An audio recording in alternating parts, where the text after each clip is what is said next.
How did he enter your world? One of the jobs I had at Time Magazine was as the editor of the Back Page 10 Questions franchise, where we would ask celebrities 10 questions.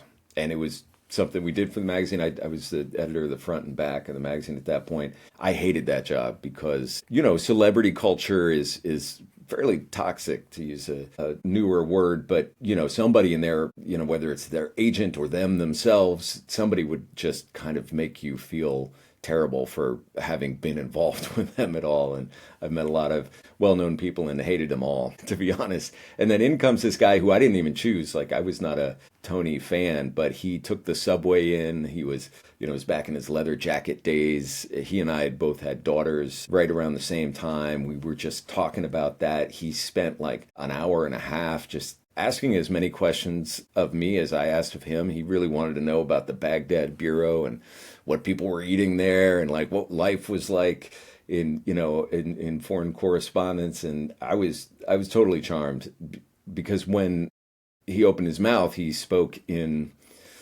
full paragraphs the way that you know him. He was every bit as eloquent and biting. This is the first like person I'm glad to have met in this particular gig that I had at Time. Like, he had a whole plan for why he wanted to get involved with Roads and Kingdoms. It quickly became for him, I think, a haven for a possible life after television. And he was so disciplined and focused and had so much clarity about his own path